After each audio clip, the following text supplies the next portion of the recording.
Bernard شاہ drama نگاری کی دنیا میں یوں تو بہت سے لوگوں کو بڑی شہرت ملی، لیکن بین الاقوامی پیمانے پر صرف 3 ہی نام ایسے ہیں جنہیں ایسی شہرت ملی ہے جسے دائمی کہا جا سکتا ہے۔ ایک نام ہے شیکسپیئر کا، دوسرا اوجین اونیل کا اور تیسرا نام اسی کا ہے۔ بلکہ یہ کہا جائے کہ شیکسپیئر کے بعد اگر کوئی اور اس پائے کا ڈرامہ نگار تھا تو اسی کا نام لینا ہوگا۔ 1925 میں اسے ادب کا نوبل پرائز دیا گیا۔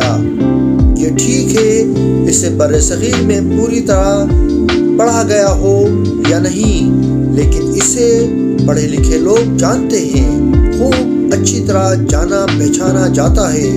2 نومبر 1950 میں جب اس کا انتقال ہوا تو اردو ادب کی مشہور شخصیت اور عظیم انشا پردار خواجہ حسن نظامی نے اس کے لیے فاتح خوانی کی اپیل کی۔ ڈرامہ نگار تو وہ تھا ہی بڑا، وہ بلا کا بزلہ سنچ اور حاضر جواب آدمی تھا۔ لمبے بال اور لمبی داڑھی کے ساتھ وہ ادیب کم اور سنیاسی بابا زیادہ لگتا تھا۔ بہت دبلا پتلا تھا، لمبے قد کی وجہ سے دبلے ہونے کا احساس زیادہ ہوتا تھا۔ ایک بار برطانیہ کے مشہور جاسوسی ناول نگار چیسٹرٹن کے ساتھ وہ کسی دوسرے ملک کے دورے پر گیا تو راستے میں چیسٹرٹن نے، جو بہت موٹا اور گول مٹول آدمی تھا، اس سے کہا، یار وہ لوگ تمہیں دیکھ کر کہیں گے برطانیہ میں شاید قحط پڑا ہوا ہے۔ جواب میں وہ ہنسا اور بولا، مگر تمہیں دیکھتے ہی وہ سمجھ لیں گے قحط کیوں پڑا ہوا ہے۔ وہ آئرلینڈ یعنی ڈبلن میں 26 جولائی 1926 میں پیدا ہوا۔ مذہبی اعتبار سے وہ بنیاد پرستی کا شدید مخالف تھا۔ اس نے کسی کالج یا یونیورسٹی سے کوئی ڈگری نہیں لی۔ وہ خودداد صلاحیت سے مالا مال تھا۔ پہلی نوکری اس نے بطور کلرک کی۔ 1 برس بعد اس نے ایک اخبار اسٹار میں بطور تبصرہ نگار ملازمت حاصل کی۔ اس کے بعد ایک اور جریدے ورلڈ میں چلا گیا، وہاں سے وہ سیٹرڈے ریویو سے منسلک ہو گیا۔ 1998 میں اسے بھی چھوڑ دیا اور پھر کبھی نوکری نہیں کی۔ ساری عمر ڈرامے لکھتا رہا۔ اسے برطانوی حکومت نے آرڈر آف میرٹ کا ایوارڈ دیا، جسے باوجود اس نے مسترد کر دیا۔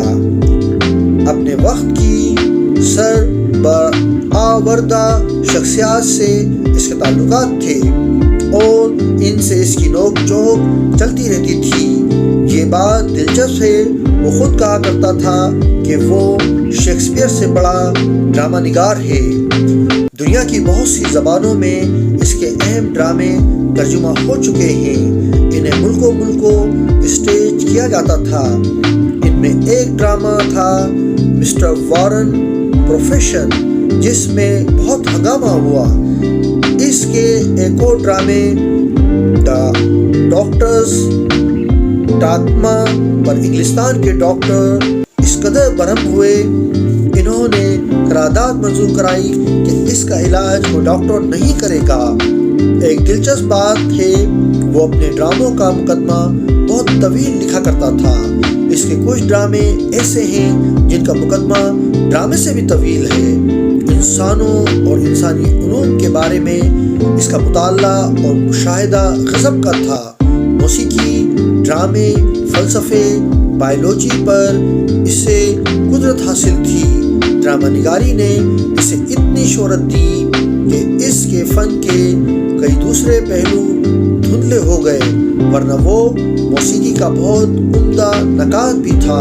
اس نے بہت سے مضامین نقد و نظر لکھے تھے جو بڑی اہمیت کے حامل ہیں۔ وہ سوشلزم کا معتقد تھا، اسلام کو سب سے بہترین مذہب سمجھتا تھا۔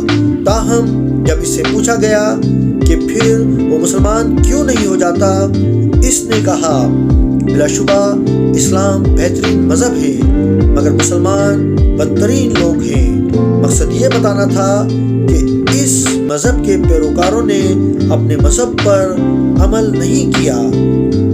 اس نے جس عورت سے شادی کی وہ بھی ایک ڈرامہ نگار تھی۔ اس کا بھی ایک لطیفہ ہے۔ محترمہ نے شادی سے پہلے اسے اپنا ایک ڈرامہ دیکھنے کے لیے مدعو کیا۔ حال میں وہ اس کے ساتھ والی کرسی پر بیٹھی تھی۔ ڈرامے کے دوران میں خاتون کے بال اڑنے لگے تو انہوں نے انہیں سمیٹ کر دوبارہ کلپ کیا۔ اس میں اس کی داڑھی کے چند بال بھی کلپ ہو گئے۔ اس نے مسکرا کر خاتون سے کہا، محترمہ میں بھاگا نہیں جا رہا ہوں، برائے کرم میری داڑھی کے بالوں کو رہا کر دیں۔ اس بزلہ سنج مشہور زمانہ ڈرامہ نگار کا نام ہے جارج برنارڈ شاہ۔